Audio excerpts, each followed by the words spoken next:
Can you tell us a little bit about your seminar today, about the topics that your current research is based on?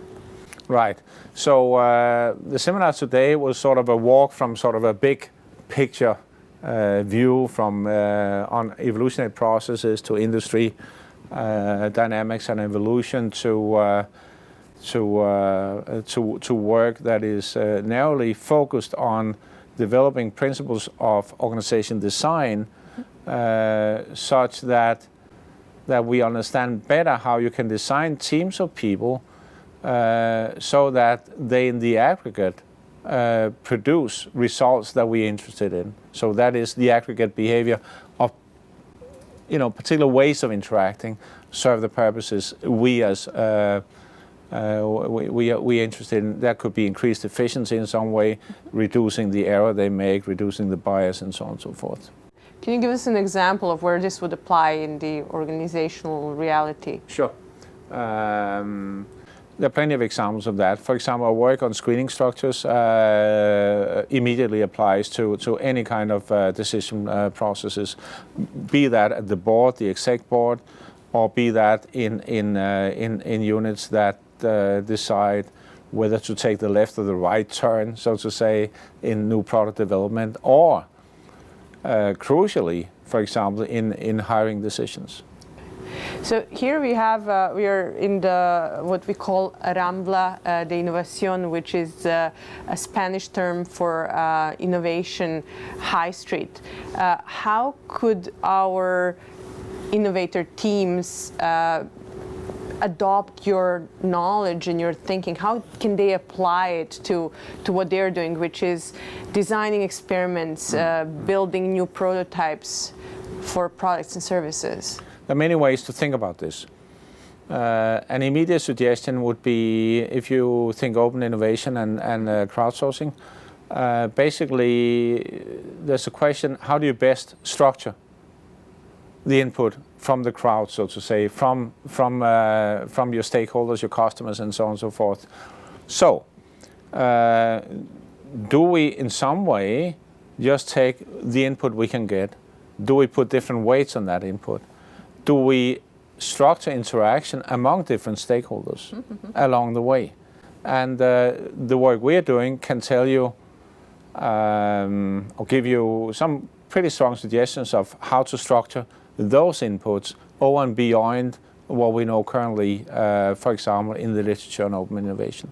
Okay, very interesting. So that would mean that an innovator team could be better advised to whether initially to go to the early adopter to get the feedback, what kind of questions to ask, whether the at what point other stakeholders like regulators should be consulted. Correct. You could even go beyond that. You could say the list of questions to ask could actually be developed based on the experience in gaining good answers from those in the same way as those who ask the questions. That's a role. That those who fill that role, we could learn who should best match that role.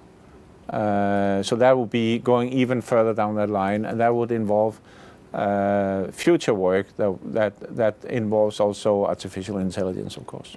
I have just one personal curiosity that I would want your opinion on. So we are dealing with a very complex environment here, right? So when an innovator needs to has an idea, this idea is multifaceted.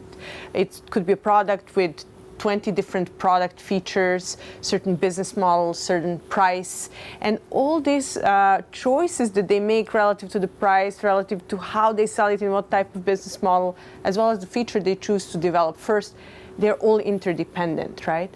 So there is a very high level of complexity, and what we face in the testing environment is how can we build experiments that allow us to isolate and really test one by one with such a complexity. I was wondering whether you can suggest any or give us any thoughts of yours on that. Basically, it's a matter of how much cost are you prepared to spend on the testing.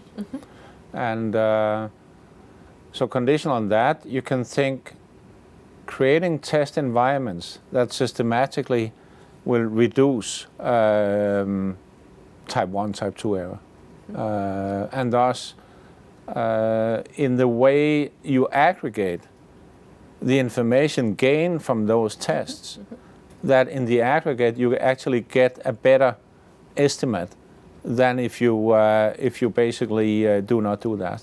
That would of course involve some kind of, shall we say, experimental design and trials, where you basically structure the way you go with these trials conditional on the feedback you get along the way.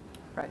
So the background would be to say, are we prepared to spend this money, because that would increase expenses on the testing? Yeah.